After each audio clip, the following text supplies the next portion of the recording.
এখন শুনবেন আজকের গুরুত্বপূর্ণ খবরের শিরোনাম। যুদ্ধের বিপক্ষে ইসরায়েলের ৭০% মানুষ, তবুও হামলা চালাবেন নেতানিয়াহু। বাঁচার আকুতি ইসরায়েলি জিম্বির নতুন ভিডিও প্রকাশ করল হামাস। ইরানের কাছে অতি গোপন কৃত্রিম বুদ্ধিমত্তার অস্ত্র আছে, জানিয়েছেন কমান্ডার। খাবারের খুঁজে দিশেহারা গাজাবাসী, খাচ্ছে কচ্ছপের মাংস। নাইজেরিয়ায় বন্দুকধারীদের গুলিতে কমপক্ষে ৫৬ জন নিহত। আসিয়ানের যুদ্ধবিরতি আহ্বান অমান্য করে মিয়ানমার জান্তার বিমান হামলা।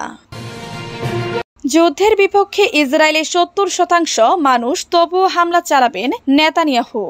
ফিলিস্তিনের গাজায় এত মৃত্যু ও ধ্বংসযজ্ঞের পরও নৃশংসতা থামাতে রাজি নন ইসরায়েলের প্রধানমন্ত্রী বেনিয়ামিন নেতানিয়াহু। গতকাল শনিবার তিনি বলেছেন, উপত্যকাটিতে হামলা চালানো ছাড়া ইসরায়েলের সামনে আর কোনো পথ খোলা নেই। প্রতিবেশী দেশ ইরান যেন কখনোই পারমাণবিক অস্ত্র না পায় তা নিশ্চিত করার প্রতিশ্রুতিও দিয়েছেন তিনি। গাজায় ১৮ মাসের বেশি সময় ধরে চরম নৃশংসতা চালিয়ে যাচ্ছে ইসরায়েল। ফিলিস্তিনি স্বাধীনতাকামী সংগঠন হামাসকে নির্মূল করতে এই হামলা চালানো হচ্ছে বলে দাবি ইসরায়েলের। তবে ইসরায়েলি বাহিনীর হামলা গাজায় বিপুল সংখ্যক বেসামরিক মানুষ হতাহত হয়েছেন। এখন পর্যন্ত উপত্যকাটিতে ৫১,০০০-এর বেশি ফিলিস্তিনি নিহত হয়েছেন, তাদের বেশিরভাগই নারী ও শিশু। শনিবার রাতে এক ভিডিও বক্তৃতায় নেতানিয়াহু বলেন, বিজয়ের আগ পর্যন্ত নিজেদের অস্তিত্ব টিকিয়ে রাখার জন্য ইসরায়েলের সামনে লড়াই চালিয়ে যাওয়া ছাড়া আর কোনো উপায় নেই।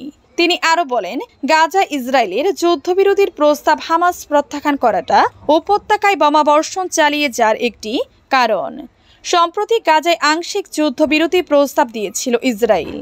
তাতে উপত্যকাটিতে অস্ত্রমুক্ত করার শর্ত দেয়া হয়েছিল, তবে স্থায়ীভাবে যুদ্ধ বন্ধের কথা বলা হয়নি। এই শর্ত মানতে নারাজ হামাস।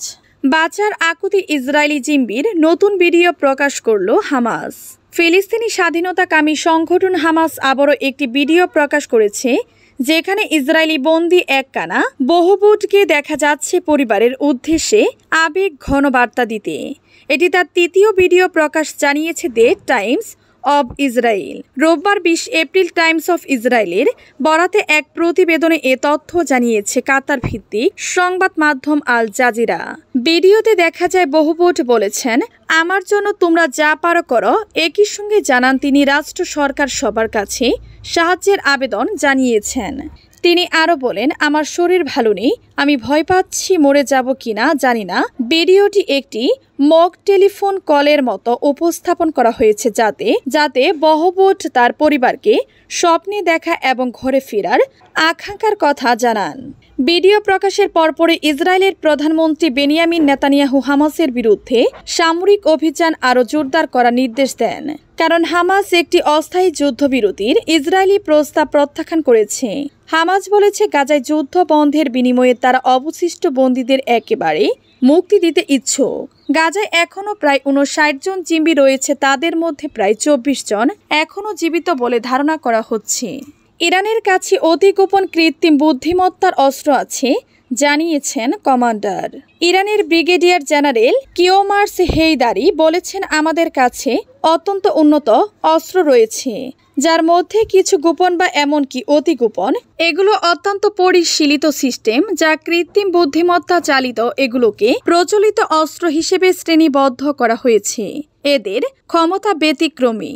ইরানের আল আলম নিউজ নেটওয়ার্কের সঙ্গে এক সাক্ষাৎকারে কমান্ডার জোর দিয়ে বলেন, কৌশলগত উদ্বেগের কারণে এই সিস্টেমগুলো জনসমক্ষে প্রকাশ করা হয়নি, তবে এগুলো সম্পূর্ণরূপে কার্যকর আছে। ১৯৮০ থেকে ৮৮ সালে ইরানের চাপিয়ে দেয়া যুদ্ধের পর থেকে কিওমার্স হায়দারি স্থল বাহিনীর মধ্যে একটি উল্লেখযোগ্য রূপান্তরের কথা তুলে ধরেন, যার ফলে সেনাবাহিনী ঐতিহ্যবাহী কাঠামো থেকে একটি আধুনিক, গতিশীল এবং অত্যন্ত চৌকস বাহিনীতে রূপান্তরিত হয়েছে। এই জ্যেষ্ঠ সামরিক কর্মকর্তা আরও উল্লেখ করেছেন, গ্রাউন্ড ফোর্স বিভিন্ন সীমান্ত এলাকায় 10টি ডিভিশন মোতায়েন করেছে। ব্যাপক গোয়েন্দা তথ্য এবং নিরাপত্তা কভারেজ নিশ্চিত করার জন্য কৌশলগতভাবে তাদের অবস্থান নির্ধারণ করেছে। হায়দারি আরও উল্লেখ করেছেন, পূর্ববর্তী পারস্য ক্যালেন্ডার বছরের শেষ 3 মাসে, যা প্রতি বছর মার্চ মাসে শুরু হয়, খাবারের খোঁজে দিশেহারা গাজাবাসী খাচ্ছে কচ্ছপের মাংস। ফিলিস্তিনের অবরুদ্ধ ও যুদ্ধ বিধ্বস্ত গাজা উপত্যকায় খাদ্যের ব্যাপক অভাব দেখা দেওয়ায় কিছু হতাশ পরিবার শক্তির উৎস হিসেবে সামুদ্রিক কচ্ছপ খাওয়ার দিকে ঝুঁকছে। খোসা ছাড়ানোর পর মাংস কেটে সিদ্ধ করে পেঁয়াজ, গোলমরিচ, টমেটো এবং মশলার মিশ্রণে এগুলো রান্না করে খাওয়া হচ্ছে। আশ্রয় শিবিরে কাঠের আগুনে একটি পাত্রে লাল মাংসের টুকরোগুলোর দিকে নজর রাখতে রাখতে মাজিদা কানান বলেছিলেন বাচ্চারা কচ্ছপকে ভয় পেত, আর এখন আমরা তাদের বলছি এটি বাছুরের মতোই সুস্বাদু। বাচ্চাদের মধ্যে কেউ কেউ খেয়েছিল, কিন্তু অন্যরা এটি খায়নি। খাবারের বিকল্পের অভাবে তৃতীয়বারের মতো 61 বছর বয়সী কানান তার পরিবারের জন্য কচ্ছপ রান্না করেন। তার পরিবার বাস্তুচ্যুত হয়ে এখন দক্ষিণ গাজার বৃহত্তম শহর খান ইউনিসে একটি তাঁবুতে বাস করে। 18 মার্চের ভয়াবহ যুদ্ধ এবং 2 মার্চ থেকে গাজায় সহায়তার উপর ইসরায়েলি অবরোধের পর জাতিসংঘ সতর্ক করেছে ফিলিস্তিনি ভূখণ্ডটির 2.4 বিলিয়ন বাসিন্দা ভয়াবহ মানবিক পরিস্থিতির শিকার। 12টি প্রধান সাহায্য সংস্থার প্রধান গত সপ্তাহে সতর্ক করে বলেছেন দুর্ভিক্ষ কেবল একটি ঝুঁকি নয়, বরং সম্ভবত এই অঞ্চলের প্রায় সব অংশেই দ্রুত ছড়িয়ে পড়বে। কোনো খোলা ক্রসিং নেই যেখান দিয়ে সাহায্য ঢুকবে, বাজারেও কিছুই নেই। নাইজেরিয়ায় বন্দুকধারীদের গুলিতে কমপক্ষে 56 জন নিহত।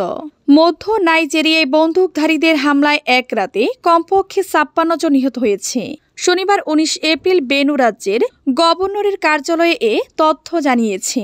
মূলত জমি ব্যবহারের প্রতিযোগিতা দীর্ঘদিন ধরে কিছু অঞ্চলে মুসলিম পশুপালক এবং খ্রিস্টান কৃষকদের মধ্যে উত্তেজনার কারণ হয়ে দাঁড়িয়েছে। ফ্রান্স 24 জানিয়েছে দেশটিতে অনেক পশুপালক মুসলিম, ফুলানি জাতিগোষ্ঠীর এবং অনেক কৃষক খ্রিস্টান। ফলে মধ্য অঞ্চলের আক্রমণগুলো প্রায়শই ধর্মীয় বা জাতিগত মাত্রায় পৌঁছে যায়। এই মাসের শুরুতে পার্শ্ববর্তী মালভূমি রাজ্যে অজ্ঞাত বন্দুকধারীদের 2টি হামলায় 100 জনেরও বেশি মানুষ নিহত হয়। বেনুর গভর্নরের মিডিয়া উপদেষ্টা ইওরপেপ আলিয়ার ঘটনাস্থল পরিদর্শনের পর এএফপিকে বলেন, শনিবারের হামলায় শেষ গণনা অনুসারে মৃতের সংখ্যা 56 জনে পৌঁছেছে। অনুসন্ধান ও উদ্ধার অভিযান অব্যাহত আছে, মৃতের সংখ্যা আরও বাড়তে পারে। বৃহস্পতিবার রাত থেকে শুক্রবার পর্যন্ত এই হামলাগুলো ঘটে। এর ফলে নিরাপত্তা বাহিনী মোতায়েন করা হয়। নাইজেরিয়ার সরকারি মালিকানাধীন সংবাদ সংস্থা সপ্তাহান্তে জানিয়েছে প্রতিরক্ষা মন্ত্রী মালভূমি রাজ্য পরিদর্শন করেছেন। আসিয়ানের যুদ্ধবিরতির আহ্বান অমান্য করে মিয়ানমার জান্তার বিমান হামলা। আসিয়ানের সভাপতি মালয়েশিয়ার যুদ্ধবিরতি আহ্বান জানানোর পরপরই মিয়ানমারের জান্তা বাহিনী বিমান হামলা চালিয়েছে। স্থানীয় সংবাদ মাধ্যম ইরাবতী জানিয়েছে প্রতিরোধ অধ্যুষিত এলাকাগুলিকে লক্ষ্য করে চালানো এই